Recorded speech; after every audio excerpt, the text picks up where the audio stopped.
The lip product obsession explained.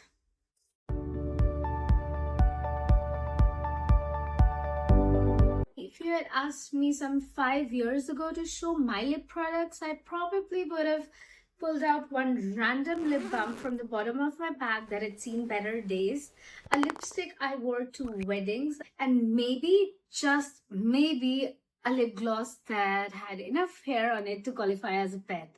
That was it. And now I have a lip balm for daytime, a balm for nighttime, a lip oil, a tinted lip balm, a glossy lipstick, a lip mask, a lip plumper, a lip liner that's apparently your lips but a better shade, and somehow every single one of them claims to do something completely different. I have one mouth.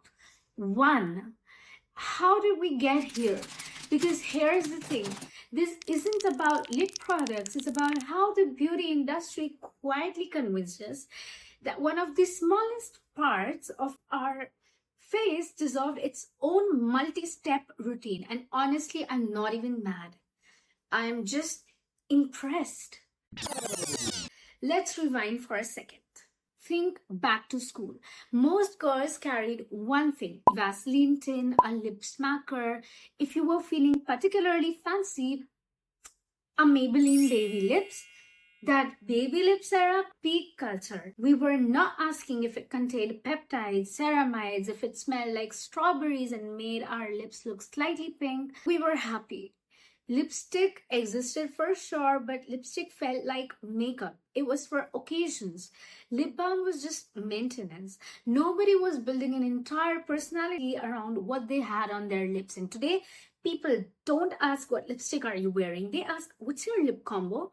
A combo where it's like we're assembling furniture. I love how casual we've become about it.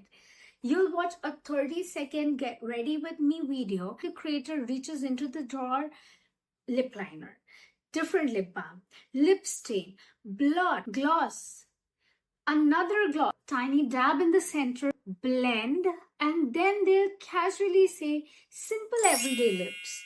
That routine had more steps than my entire skincare. What is interesting is that this obsession did not happen overnight. It evolved. Beauty trends always move like fashion. One extreme creates the next. Remember the liquid lipstick era? Everything had to be matte. Not just matte, so matte that if you smiled, you genuinely question whether your lips had circulation. People were walking around unable to drink water without mentally preparing first. Your lipstick survived an entire meal, 3 meetings, and an emotional breakdown. That's a success. It was considered good quality. Comfort was optional.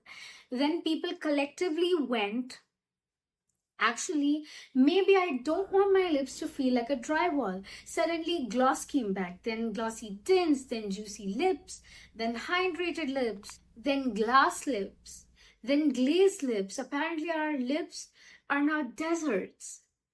And here's something I've noticed. Beauty trends don't just change products. They change what we think healthy looks like. Few years ago, matte lips looked polished. Now, matte lips almost make people ask, are your lips dry? Nothing changed about our lips. Our definition of healthy changed. Healthy became shiny, reflective, juicy, moisturized, almost expensive. That's fascinating because beauty standards rarely announce themselves. They quietly update the software in our brains. I also think that social media completely changed how we experience beauty. Before Instagram ads and TikTok, we mostly saw advertisements. Now you watch people applying products constantly. There's actually something incredibly satisfying about watching someone glide a glossy lip oil across perfectly lined lips. The close-up, the click of the cap, the shiny finish, it's almost ASMR. Even if you weren't planning to buy anything, you've already imagined how it would feel on your lips, and that is powerful because marketing today isn't saying you need this. It is saying, wouldn't this feel nice? And that is much harder to resist.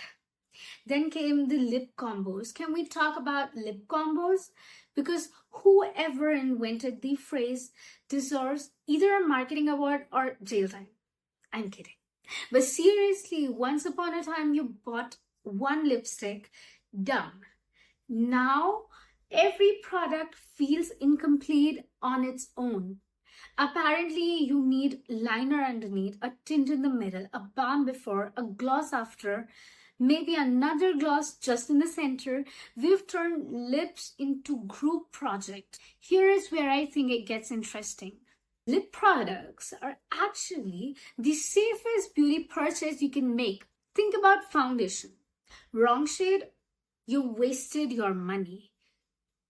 Eyeshadow, you need technique. Blush, too much, and suddenly you're auditioning as tomato.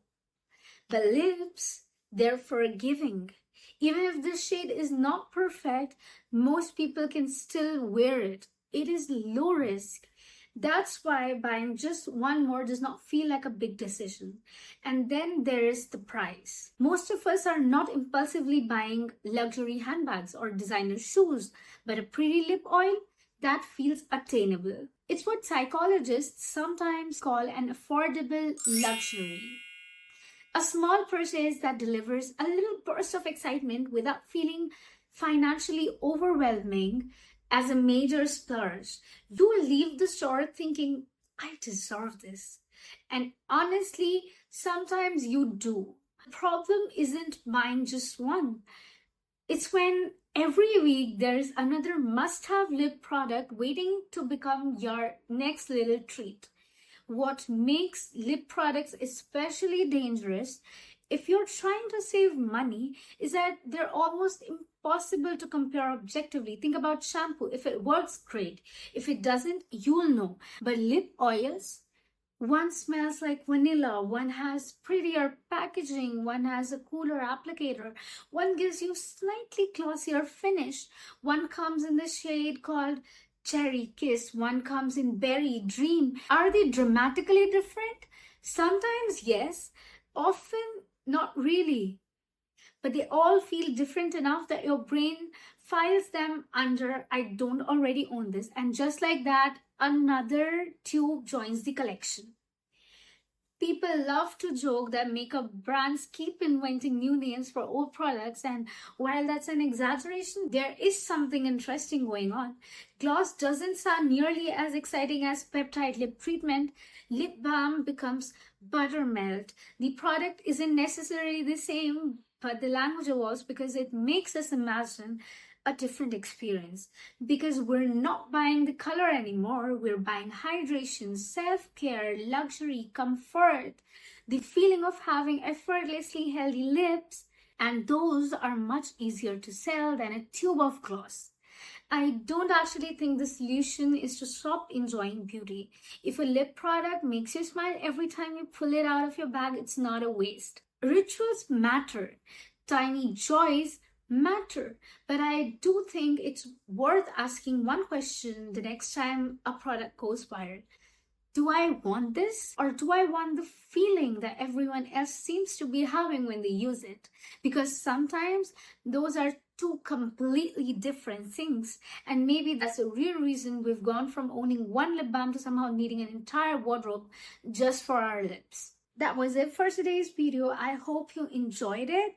If you did, don't forget to leave a like, subscribe to my channel, and comment what you think about lip products. And I'll see you next time with perhaps a more interesting video. Bye!